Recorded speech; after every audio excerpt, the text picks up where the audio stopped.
If you've ever heard the term think before speaking, I don't think we quite realize how important it was for that term to come onto the world of language. I mean, to think before you speak.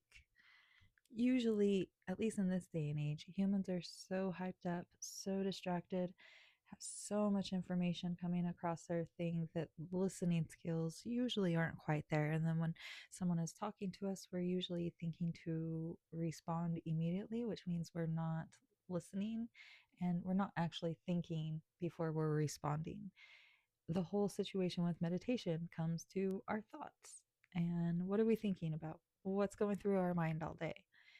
And what I want to bring up on the importance of this is that our thoughts shape our reality.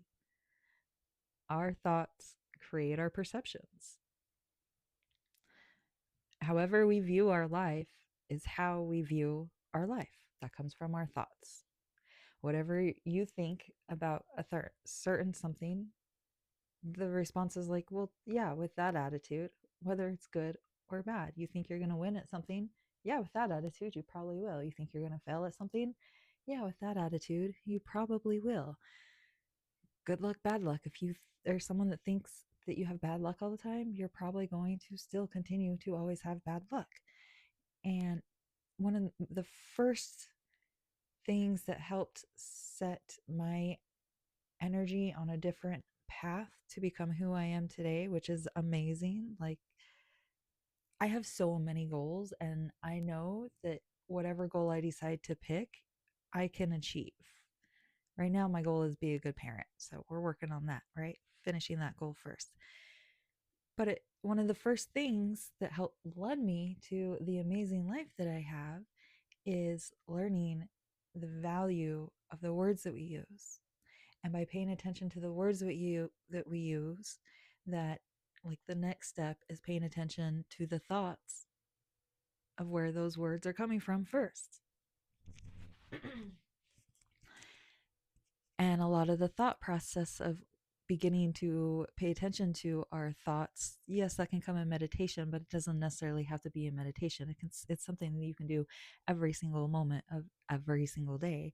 And the book Power of Now talks about this, and that's just bringing things back to the moment. As a thought comes up, stop for a moment and pay attention. Notice that you can have a thought, but you can also be a person watching that thought. So in the book, they call this the watcher. And once you start to notice that there actually is a watcher watching your thoughts, then you know that you can change your thoughts. And then when you start changing your thoughts, that's where you start getting into, are you a glass half full or a glass half empty type of person? And you can shift that based on what thoughts are coming through.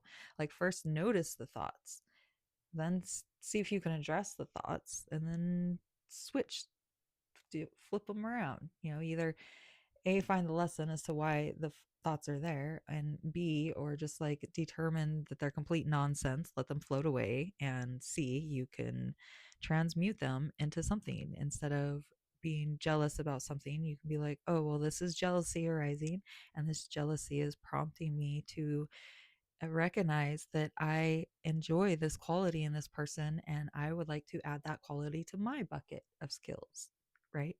So that's how thoughts can change our life in that sense. On the other sense, everything is energy, right? Down to the scientific level, everything is energy, everything is a wavelength. It's going to have magnetic qualities, or it's going to have sound and light qualities. And those, like, they're legitimate qualities that you can't deny. And each one of those thoughts is producing one of those energies. And those energies are going to reverberate out, and they're going to determine what you're tuning in your surroundings and the type of life that you draw into you. And that's the difference between manifesting a good life or manifesting a bad life. Because if you have a bad life, it's not that you're unlucky, it's that that's what you've subconsciously manifested. And that's what we're trying to do here, is make sure that we are no longer subconsciously allowing anything to rule our life, that we are intentionally paying attention to the workings of the universe and using that to our advantage to create the life that we want. So there's that aspect. And then our thoughts create us as a person. If you're like it creates beauty from the inside when we're thinking good thoughts. We're thinking good thoughts. We're more generous. We're more open. We're more ability. We have stronger abilities to problem solve, and we're more likely to be in social environments, which is where the bigger and better things happen for the collective. Like our thoughts truly do create our reality. They determine whether we're glass half full, glass half empty. I don't know why I have a hard time saying that each time.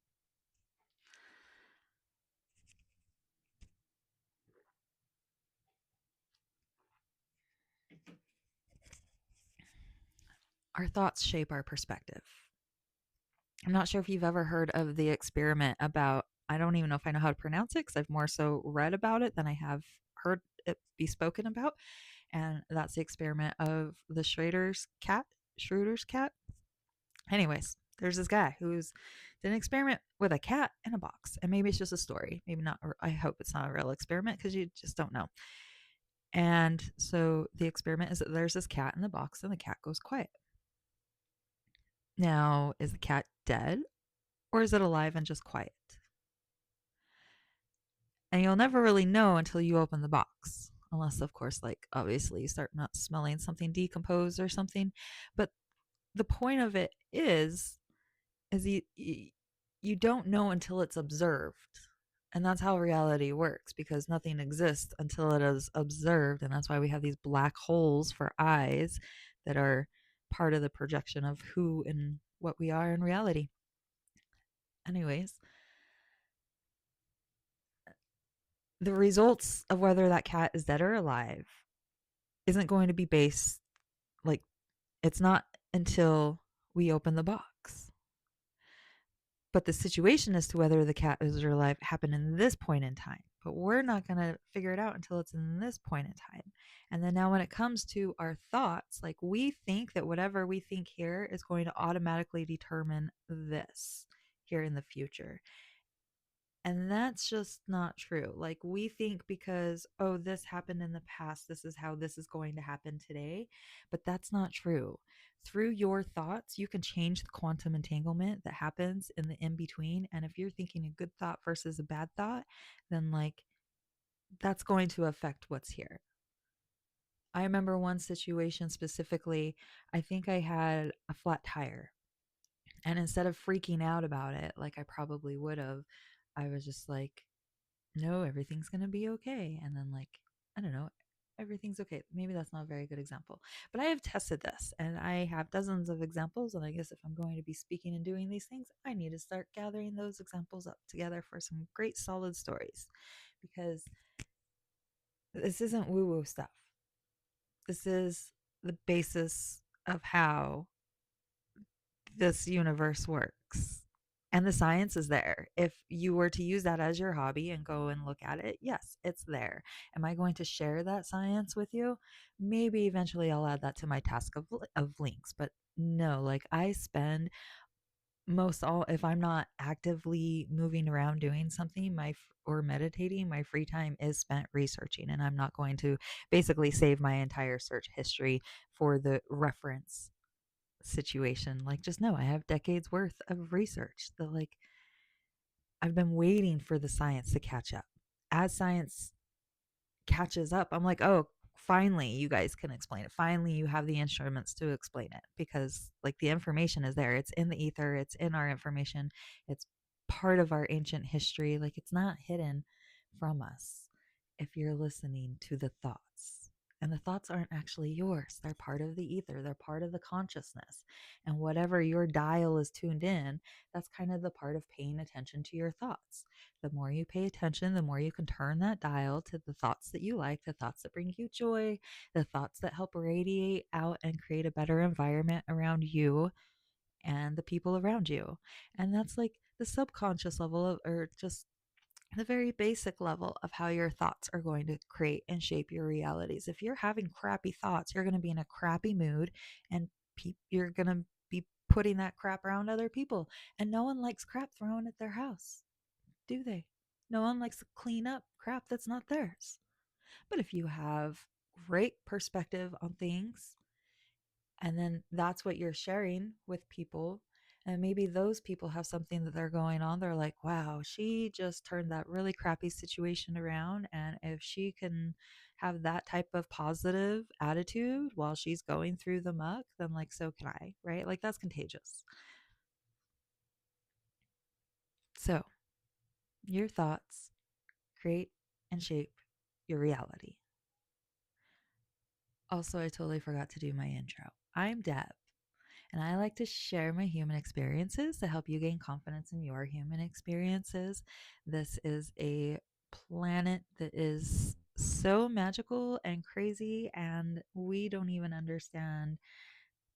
A, like, there's any little bit of research that you find about like esoteric information, sci-fi information, spiritual woo-woo information, alien information, like you take all this information and put it together, like a little bit of each of it is true.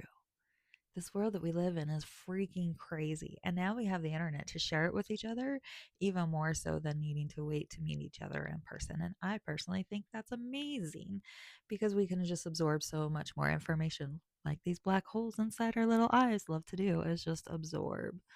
So I'm Deb.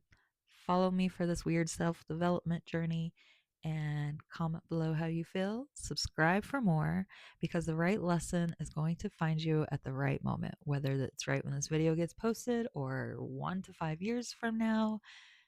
Who knows? But you're only going to find this video when it resonates for you. So if you've made it this far and it resonates with you, maybe put these thoughts in your thoughts for today. How are your thoughts creating your reality? How are your thoughts shaping your personality and your perspective? And then, not only from an energetic point of view, but it's also creating a chemical response within your body. It's creating a physical response in your body. You see, when people are hunched over like this, like I'm sitting crisscross on a very soft platform, so that's kind of why. But most of the time, it's like body language.